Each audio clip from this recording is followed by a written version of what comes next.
এই গণভোটের মাধ্যমে বাংলাদেশের 50 বছরের আগামীর রাষ্ট্র কেমন হবে সেটা ঠিক হবে। এবং এই সংস্কার করার জন্য আমাদের সবাই ঐক্যবদ্ধভাবে আমাদের ক্যাম্পেইন করতে হবে। আমরা দেখতে পাচ্ছি রাজনৈতিক দলগুলো কিছু কিছু তারা না ক্যাম্পেইন করছে, এটা আপনারা নিজের ক্ষতি করছেন, এই কাজ করেন না।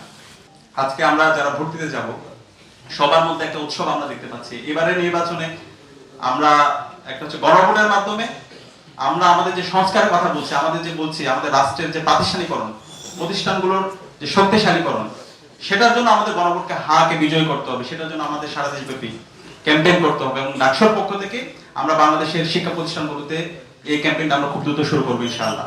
এবং রাজনৈতিক দলগুলোকে বলবো এই সংস্কারের পথে আপনারা বাধা হিসেবে দাঁড়াবেন না। এই সংস্কারের পথে বাধা হওয়ার কারণে আপনারা নিজেরাই জুলুমের শিকার হয়েছেন।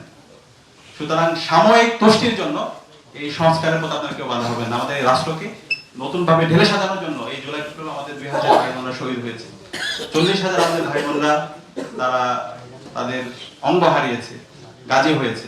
সুতরাং এই সংস্কারের পথে বাধা হওয়া যাবে না। আমাদের এই প্রতিষ্ঠানগুলোকে শক্তিশালী করার জন্য আমাদের গণভোটকে হাকে বিজয় করতে হবে। এই গণভোটের মাধ্যমে বাংলাদেশের 50 বছরের আগামীর রাষ্ট্র কেমন হবে সেটা ঠিক হবে। এবং এই সংস্কার করার জন্য আমাদের সবাই ঐক্যবদ্ধভাবে আমাদের ক্যাম্পেইন করতে হবে। আমরা দেখতে পাচ্ছি রাজনৈতিক দলগুলো কিছু কিছু তারা না ক্যাম্পেইন করছে, এটা আপনারা নিজের ক্ষতি করছেন, এই কাজ করেন না। এই সংস্কারের পথে কেউ বাধা হিসাবে আপনারা আসবেন না। সবাই ঐক্যবদ্ধভাবে আমরা যেন গণভোটে হাকে বিজয় করতে পারি এবং আমাদের প্রতিষ্ঠানগুলোকে শক্তিশালী করতে পারি এবং আগামী সুন্দর একটি রাষ্ট্র, একটা ন্যাশনাল কনসেনসাস আমাদের তৈরি করতে পারি। সেজন্য আমরা যেন ঐক্যবদ্ধভাবে আমাদের এই ক্যাম্পেইনটা করি এবং আমরা গণভোটে হাকে বিপুল ব্যবধানে আমরা বিজয়ী করি। একই সাথে আমাদের প্রতিনিধি বাছাইয়ের ক্ষেত্রে অবশ্যই এই প্রতিনিধি এমন যেন না হয় যারা মাসল পলিটিক্স করে, যারা ওল্ড ফ্যাশন পলিটিক্স করে, যারা সেই আগের মাফিয়াতন্ত্র অথবা সেই চাঁদাবাজি টেন্ডারবাজি সেই রাজনীতি তারা ফিরে নিয়ে আসতে চায়। এই ধরনের প্রার্থীদেরকে যেন আমরা লাল কার্ড দেখাই, সে যে হোক, সে যে দলের হোক।